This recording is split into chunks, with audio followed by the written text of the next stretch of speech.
Sir Richard Branson says that the way you treat your employees is the way they're going to treat your customers. You see, what many of us managers forget is that the customer experience, it's directly connected to the employee experience. So if you want to increase your customer satisfaction, you have to increase your employee satisfaction. So how do we do that, right? Like, how do we increase our employee experience? Well, I want to give you one simple way. I want to recommend that you read The Employee Experience Advantage by Jacob Morgan. You see, Morgan, he interviewed hundreds of companies and researched them, and he found out the practices that some of the best companies in the world did to create this great employee experience. And then he compared them and came up with some commonalities and put them into practical principles that you can apply to any company or industry or context. And what I really like about it is he really is practical. In fact, he says if you wanted to sum up the employee experience, there are 3 categories or environments that you need. You need to think about the physical environment, you need to think about the technological environment, and then you need to think about the cultural environment. Okay, so here's a few quotes that I really liked from the book.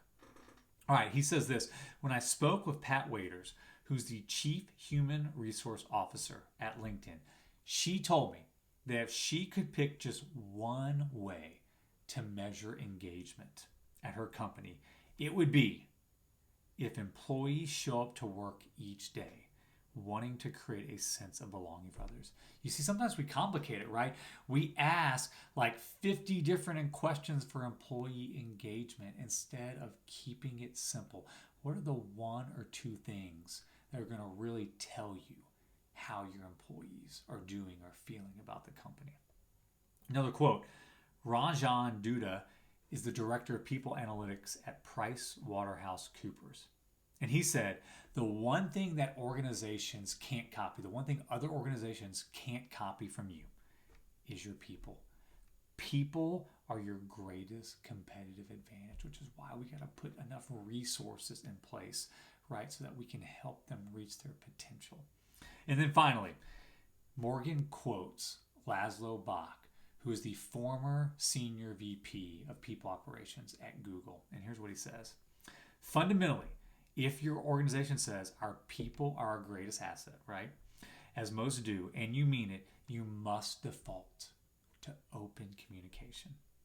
Otherwise, you're lying to your people and to yourself. You're saying people matter, but treating them like they don't. Openness demonstrates to your employees that you believe they are trustworthy and have good judgment. And giving them more context about what is happening and how and why will enable them to do their jobs more effectively. If you say people are your greatest competitive advantage, you have to treat them like adults. You have to default to open communication, transparent communication. Okay, so here's our game plan. First off, I highly recommend that if you're a manager, if you're a HR person, or if you're just leading a team, read this book. It will help you increase the employee experience, okay? And then, here's what I want you to think about.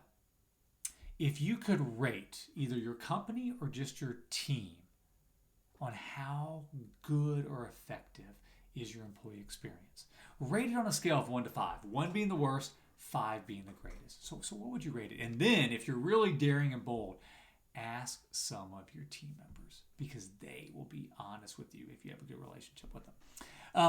Then here's what I want you to do. I want you to think about what is one area, just one area that you can do today to improve the employee experience. And again, learn from your team. Ask them what type of perks that they want to increase the experience that they're having at your company.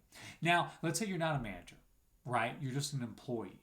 Well, see, you can affect your culture at your company, and here's the way you do it. What do you need to do, right, to model or live out the type of culture that you want at your company? How can your actions, behavior, and words be a part of the solution in producing change at your company? Okay, so let me leave you of our tweetable lesson.